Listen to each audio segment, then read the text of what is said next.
बिस्मिल्लाहिर्रहमानिर्रहीम। अस्सलाम वालेकुम नाज़रीन। आतिफ ज़मीर कियानी AK न्यूज़ से आपकी खिदमत में हाजिर है।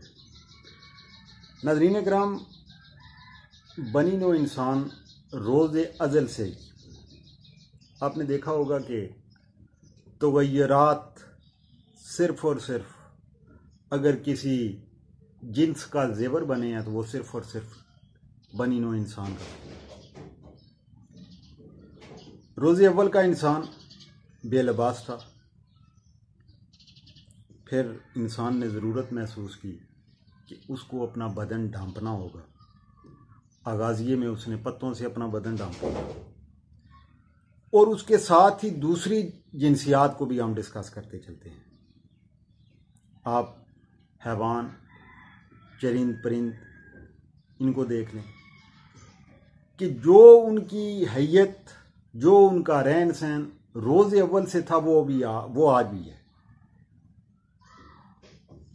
अगर गाय हज़रत आदम अलैहिस्सलाम के दौर में जिस शक्ल में थी, आज उसी शक्ल में है।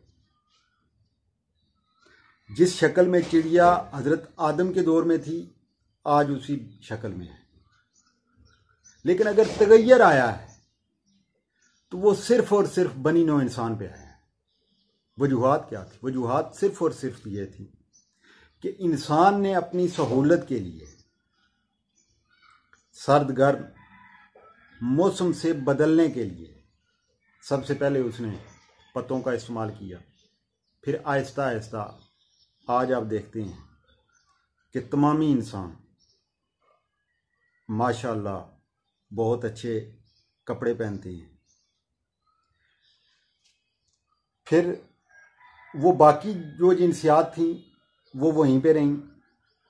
इंसान तरक्की करते करते पहले वो तमाम बोझ बज़ाते खुद अपने कंधों पे उठाता था। फिर उसने बैल का इस्तेमाल करते हुए एक बैलगाड़ी बनाई।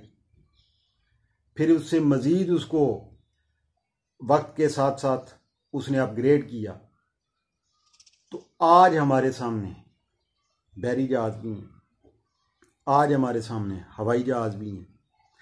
तो ये उस खुदा ताला की तरफ से वदीयत किए गए एक अतिया, एक नेमत की वजह से ही मुमकिन हुआ है, जिसको हम दिमाग, जिसको हम ज़हन के नाम से जानते हैं, और जिसकी वजह से इंसान को अशरफ अल मखलूकियत का दर्जा मिला। आगाज़िये में इंसान अपने एक दूसरे से ट्रेडिंग के लिए जो आगाज़ में था वो बार्टर सिस्टम था। उस बार्टर सिस्टम के तहत एक चीज़ मैं अपनी चीज़ किसी को देता हूँ और उसके बदले में कोई दूसरी चीज़ अपने इस्तेमाल वाली जो मेरी ज़रूरत है वो मैं उससे ले लेता हूँ। फिर इंसान ने करेंसी, जिसको पुराने ज़माने में अब अगर हम देखें तो सिक्के होते थे, एक पहचान उसके ऊपर दे दी गई पूरी कम्युनिटी को, जो उसके अंदर अपना कारोबार करना शुरू हो। इस्लाम में हज़ूर अकरम सल्लल्लाहु अलैहि वसल्लम के दौर का अगर मुताला करें तो गोल्ड को हज़ूर अकरम सल्लल्लाहु अलैहि वसल्लम ने इसके अंदर तिजारत करने को एक ऐसन इकदाम करार दिया है। लेकिन फी ज़माना गोल्ड के अंदर कारोबार, आगाज़िये में तो गोल्ड में था, करेंसी भी गोल्ड की थी, लेकिन आहिस्ता आहिस्ता इंसान उससे दूर होता गया और अपनी सहूलत के लिए इंसान ने मुख्तलिफ शेप्स की दहाती करेंसियाँ इस्तेमाल करना शुरू कर दी। अभी बरे सगीर पाको हिंद में आपने देखा होगा कि आज से 150-200 साल कबल मुगलिया दौर की आपको अगर मुताला करें तो मिल जाएगा कि इतनी अशरफियाँ मिलती थीं, इतनी उस अशरफी की ये कीमत थी। फिर वो 1 आना, 2 आना, 12 आने, ये इस बरे सगीर पाको हिंद में इस्तेमाल होते रहे हैं। और ये नाज़रीन कराम, इंसान ने अपनी सहूलत के लिए ये चीज़ एक तरीक़ाकार वज़ा किया था। 1690 में पहला करेंसी नोट बना था। अगर उसका आज भी आप सोशल मीडिया के जरिए उसको सर्च इंजन किसी से भी आप सर्च करना चाहें तो कर सकते हैं कि आज के दौर में जितना एक स्टाम्प पेपर होता है इतना एक वो पहला करेंसी नोट था, वो मौजूद है, वो देखा जा सकता है। आहिस्ता आहिस्ता उसमें भी तब्दीली आती गई और वो छोटे से छोटा होता गया। तमाम ममालिक ने जहाँ जहाँ पे वो बाउंड्रीज बनती गईं, सरहदें बनती गईं, ममालिक ने अपने अपने करेंसी नोट बनाना शुरू कर दिए। बड़े सगीर पाको हिंद में जब कन्वर्जन हुई तो उस वक़्त भी बड़ी लेदे हुई। उस वक़्त के उलमा इसको यहूद व नसारा की एक चाल गर्दानते थे और लोगों को मना ही किया गया था कि ये जो तरीक़ाकार है ये इस्लाम के अगेंस्ट है, ये यहूद व नसारा की एक साजिश है। मैं उन साजिशों मफरूज़ों पे नहीं आऊँगा, मैं आपके सामने सिर्फ और सिर्फ ये रखना चाहता हूँ कि इंसान ने अपनी सहूलत के लिए वक्त के साथ साथ क्या क्या उसमें चेंजिंग लाई है। आज से कुछ अर्सा कबल प्लास्टिक मनी का दौर था। आपने देखा होगा कि आपके पास, मेरे पास, तमाम दुनिया के पास बैंक अकाउंट्स जिनके पास भी हैं वो एक ATM यूज़ करते हैं। उसकी मुख्तलिफ प्रोडक्ट्स हैं जो दुनिया को ये सहूलतें देती हैं। ये आज जितने भी लोग करेंसी, डिजिटल करेंसी के अगेंस्ट बोल रहे हैं, क्रिप्टो करेंसी के अगेंस्ट बोल रहे हैं, इन्हीं की अपनी पॉकेट में आपको वीज़ा कार्ड भी मिलेगा, मास्टर कार्ड भी मिलेगा। आज जब कोरोना का ये वबा आई है तो नाज़रीन इकराम एक नई बहस छिड़ पड़ी है कि पूरी दुनिया क्रिप्टो करेंसी या डिजिटल करेंसी की जानिब जा रही है और ये यहूद व नसारा की एक साजिश है और इसका मरकज़ तल अबीब होगा। ये बातें की जा रही।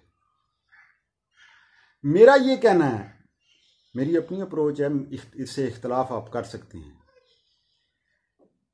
कि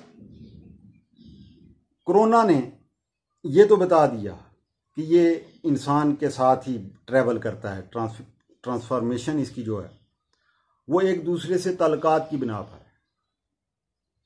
मेरे वो दोस्त जो कि मेरे हल्का अहबाब में हैं, मैं पिछले 4 से 5 साल से उनको एक ही बात कर रहा था कि आने वाले दौर में अगले 5 से 7 सालों में, ज़्यादा से ज़्यादा 10 सालों में डिजिटल करेंसी दुनिया की एक ज़रूरत बन जाएगी। और मेरा ये कहना था उस वक़्त कि ये जितने भी बैंक्स हैं ये ख़त्म हो जाएंगे।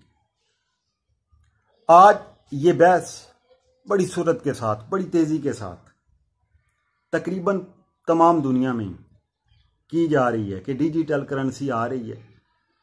अब मेरा नाज़रीन इकराम उस पर ये टेक है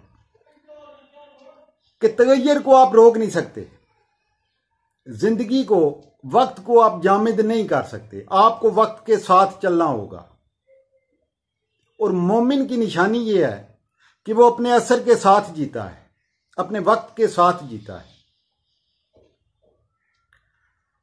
आज अगर आपको ये शायबा है, ये खदशा है कि वो इस्तेमार जो पूरी दुनिया की दौलत अपने कंट्रोल में करना चाहता है, तो आपके पास भी मालिक ने वही ज़हन दिया है जो उसी इस्तेमार के पास है, वही हाथ दिए हैं जो उसी इस्तेमार के पास है। आप क्यों नहीं कर सकते? IT के अंदर कोई भी मास्टर हो, क्या हमारे मुल्क में नहीं है मौजूद? कोई भी मुल्क अपनी करेंसी नहीं क्रिएट कर सकता, अपने सर्वर्स नहीं बना सकता। आज बैरूनी दुनिया इंटरनेट की मदद से हम जिससे इस्तेफादा कर रहे हैं, इंसान के नेमुल बदल के तौर पर रोबोट आ गया है। इन नई नई इजादात से, डिजिटल या इलेक्ट्रॉनिक्स इजादात से इंसान को जहाँ पे सहूलतें मिली हैं वहाँ पे नुकसानात भी हुए हैं, बेरोज़गारी में इजाफा हो गया है। अगर एक काम एक इंसान किसी जगह पे वो 4-5 अफराद मिलके करते थे, तो आज वो 4-5 नहीं है, वो एक इंसान ही कर रहा है। आने वाले वक्त में रोबोट इसकी जगह ले लेंगे। लेकिन क्या आप उससे कट के रह सकेंगे? अगर पूरी दुनिया डिजिटलाइज हो जाती है तो आप ये कहेंगे कि नहीं, हमने तो बाबा कायदे-आज़म इस्तेमाल करना है। आपके लिए करना मुमकिन ही नहीं रहेगा। मेरा नाज़रीन किराम ये कहना है कि पाकिस्तान गवर्नमेंट को, पाकिस्तान के उन इदारों को जो आईटी से रिलेटेड हैं, इस हवाले से अगली जो भी जंगें होंगी वो सारी की सारी मुआशी जंगें होंगी, मैशत की बना पे होंगी। अगर आपने आज इस आने वाले वक्त को जज ना किया तो पाकिस्तान में गुर्बत आज हद ज्यादा हो जाएगी। फिर आपको उसी दुनिया के टूल्स इस्तेमाल करने पड़ेंगे, तब जाके इन लोगों की वो बातें सच होना शुरू हो जाएंगी कि भाई इस्तेमाल वो कंट्रोल कर रहा है। मेरा ये कहना है कि इसको एक पॉजिटिव वे में, आपके लिए भी वही फील्ड है, आपके लिए भी वही बैटल ग्राउंड है, वही प्ले ग्राउंड है। आप इसको पॉजिटिव वे में लेकर इसकी कोई सबील करें, बजाते खुद करें। पाकिस्तान में बड़ा बड़ा दिमाग मालिक ने दिया है, तो मैं बजाते खुद नाज़रीन किराम ये सजेस्ट करता हूं कि पाकिस्तान को भी इस वक्त का इदराक करते हुए, आने वाले वक्त का इदराक करते हुए, आने वाले वक्त, दूरअंदेशी किसे कहते हैं? आने वाले वक्त को देख लेना। तो दूरअंदेशी का सबूत देना चाहिए और डिजिटल करेंसी पाकिस्तान की तरफ से बनानी चाहिए। पाकिस्तान को इस पे काम करना चाहिए और बाकी जो मोड ऑफ पेमेंट हैं उनकी भी आसान फरावानी के लिए हुकूमत पाकिस्तान को कवानीन बनाने चाहिए। अब सिर्फ और सिर्फ हैंड टू हैंड नहीं रहेगा। आने वाले वक्त में ये बैंक्स भी नहीं होंगे, आपका मोबाइल ही आपका बैंक होगा। तो गवर्नमेंट ऑफ पाकिस्तान को इस हवाले से एक तो मोड ऑफ पेमेंट पाकिस्तान की अवाम को देने होंगे। अगर इमरान खान अपना वो 1 करोड़ नौकरियों वाला ख्वाब नौजवान नस्ल को देने का वो पूरा करना चाहते हैं, तो यही एक फील्ड है ऑनलाइन नेटवर्किंग, जिसके जरिए लोगों को हुनर सिखलाकर बैरूनी दुनिया के साथ मुकाबले की फिजा पैदा करके बहुत से लोगों को बरसरे रोजगार किया जा सकता है। जिस तरह हमारे ये स्किलफुल इंस्टीट्यूशंस हैं जो कि सिखाते हैं कि आपने फलां चीज़ कैसे चलानी है, इसी तरह टेक्निकल इंस्टीट्यूट्स की मैं बात कर रहा हूँ। पाकिस्तानी गवर्नमेंट को वो इदारे कायम करने होंगे जो आम नौजवान को ये सिखला सकें कि उसने अपना काम इंटरनेट की दुनिया में कैसे करना है। और मोड ऑफ पेमेंट में फिर बात कर रहा हूं कि गवर्नमेंट ऑफ पाकिस्तान को देना ही होगा। अगर ना दिया तो हम बैरूनी दुनिया के साथ कोई compete नहीं कर सकते, हम उनके साथ चल ही नहीं सकते। तो बर वक्त एक जो चेंजिंग आनी है उसका हिस्सा बन जाना चाहिए। दुआओं में याद रखिएगा। अल्लाह हाफिज।